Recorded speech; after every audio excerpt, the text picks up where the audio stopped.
তো দেখতেই পাচ্ছ পেছনে আমার জিন্সগুলো টাঙানো আছে। আসলে আমি যেই জিন্স পরে বাইরে ওয়াশরুমে যাই সেই জিন্সটা আমি এরকম টাঙিয়ে রাখি, তাই জন্য টাঙানো।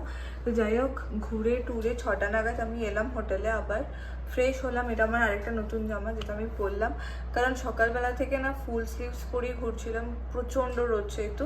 তো এখন আবার ড্রেস চেঞ্জ করে এখন বেরোচ্ছি। বেরিয়ে এখন কালচারাল প্রোগ্রামগুলো দেখবো, সমস্ত কিছু দেখবো, অ্যান্ড তারপর যা যা করছি তোমাদের সাথে শেয়ার করবো। অ্যান্ড তো কালকে বাকি জিনিসগুলো ডেফিনেটলি তোমাদের সাথে শেয়ার করব। তো যা যা করছি না করছি ডিনার থেকে আরম্ভ করে সব তোমাদের সাথে এখন শেয়ার করছি। তো ভিডিওটা লাস্ট অবধি দেখো। এখানে প্রোগ্রাম হচ্ছে কালচারাল, তো কালচারাল প্রোগ্রামে এসেছি এখন। এদিকে লোকই লোক, বাট বোঝা আছে না, বিশাল বড় গ্রাউন্ড, বিশাল বড়, এইসব স্টল সব কিছু বসেছে। আর এই দেখো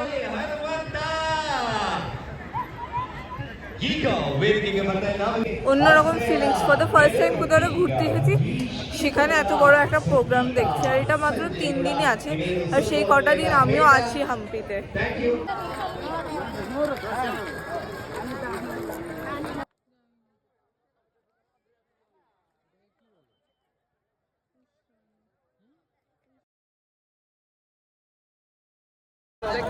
এইটা হচ্ছে কৃষ্ণা বাজার, ওই পারে হচ্ছে হলো কৃষ্ণা মন্দির ছিল, এটা হচ্ছে কৃষ্ণা বাজার। এইখানে কৃষ্ণ ঠাকুরের জন্য একটা রথ বেরোতো কৃষ্ণ ঠাকুরের নাম করে। আর শুধুমাত্র সেটা না, কৃষ্ণ ঠাকুরের আইডিয়ালটা তো থাকতোই, আর তার সাথে তোমার এখান দিয়ে পুরো রাস্তাটা দূরে চলতো। এই যে পেছনে এইগুলো হচ্ছিল বাজার, আর এই পুরো জায়গাটার নাম কৃষ্ণা বাজার। তো এই পুরো জায়গাটা প্যাভিলিয়নদের জন্য ওপেন ছিল। আমি জানি না তোমরা কতটা বুঝতে পারছো, কিন্তু এই যে এইটা হচ্ছে হলো কৃষ্ণা বাজার, আর এই কৃষ্ণা বাজারের এন্ডটা এখান দিয়ে হলে এই পুরো এরিয়াটা, এই হচ্ছে ওখানকার একটা পুকুর যেটাকে বলা হয় পুষ্করানী। তো এইটা একটা পন্ড, ওখানে মানে তখনকার দিনে এটা একটা পন্ড ছিল। আর এই সাইড দিয়ে সব লোকজন হাঁটতো, বাজার ছিল, ফুটপাথ মতো এরিয়া ছিল। এই হচ্ছে এখানকার পুরো জায়গার ওভারভিউ।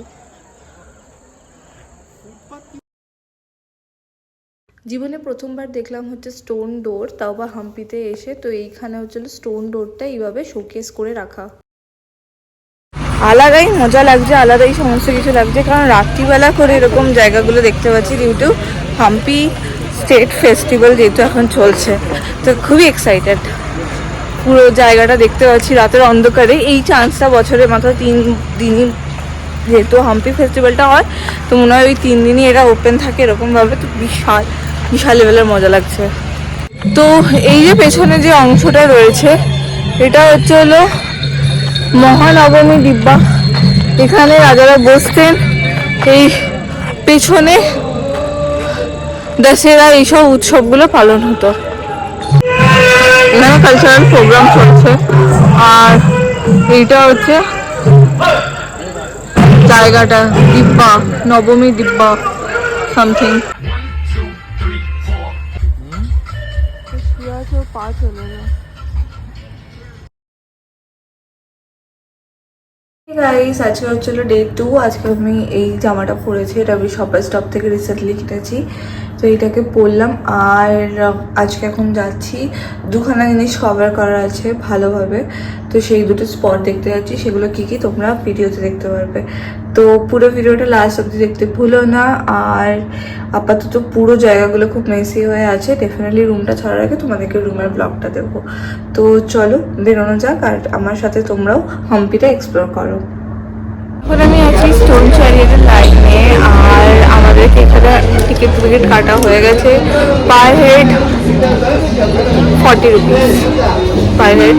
আর এখানে যাওয়ার জন্য একটা এরকম গাড়ি আছে, এই গাড়ি করে যাওয়া হবে। তো দেখা যাক কি হয়, তোমাদের দেখাচ্ছি। তো এখন আছি স্টোন চ্যারিয়টের ঠিক পেছনে, আর এই দেখো 50 টাকার নোটের স্টোন চ্যারিয়টের মনুমেন্টটা। অ্যান্ড কি সুন্দর জায়গাটা, খুব সুন্দর। বাট রোডটা মারাত্মক, ওই জন্য একটু কষ্ট হচ্ছে, বাট ঠিক আছে, কিছু করার নেই। তো চলো ভালোভাবে ভিডিও করছি।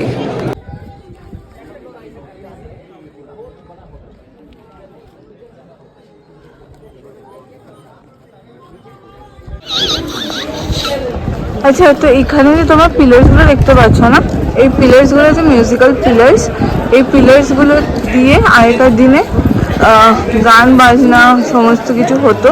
এখানে এক একটা পিলার্সে এক একটা জায়গায় দাঁড়াতে দাঁড়িয়ে এখানে বাজাতো। এগুলো তো এখন আপাতত ঠোকা বারণ, কিন্তু বাজানো যেত।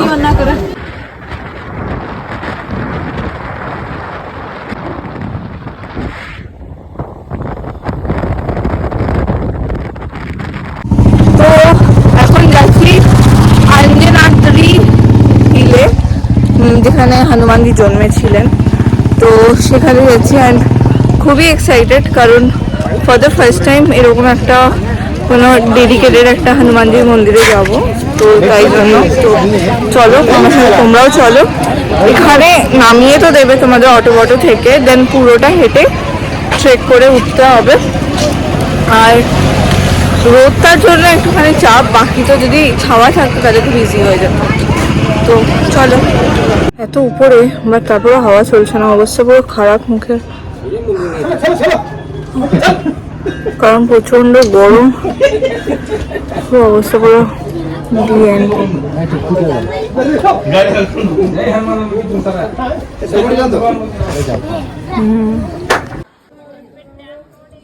এইটা হচ্ছে মন্দিরের ছবি তোলা বারণ, কিন্তু আমার কাছে হনুমানজির ছবি। After trekking deadly tired. জানি না, কিছু খাইনি বলে হয়তো মাথাটা হঠাৎ করে ঘুরতে লেগেছিল। আর একটুখানি উপরে যাওয়া যায়, পাহাড়টা 360 ডিগ্রি ওপেন, তো আমি আর যেতে পারলাম না। আমার মাথাটা সাডেনলি একটুখানি ঘুরে গেল। অ্যান্ড আমার না ওই ন্যাড়া ছাদ বা এরকম টাইপের জায়গাগুলোতে আমি খুব একটা সাহস দেখাতে যাই, মানে চাই না।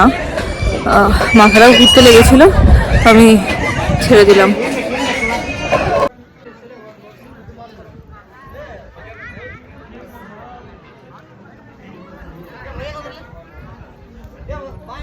রাতের বেলা হাম্পিটাকে দেখতে ঠিক এরকমই লাগে, অসম্ভব সুন্দর। আর সিরিয়াসলি পুরোই ফিল আসছে যে কোনো একটা হিল স্টেশনে আছি, শুধুমাত্র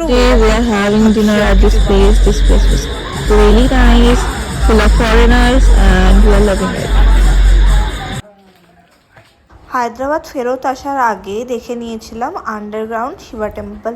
তো এইটা হচ্ছে ওটার এন্ট্রান্স। হাম্পির ভিডিওগুলো যদি ভালো লেগে থাকে please like, share and subscribe করতে ভুলো না। দেখা হচ্ছে অন্য ভিডিওগুলোর সাথে তোমাদের সঙ্গে। Till then tata, bye bye, take care. হাম্পির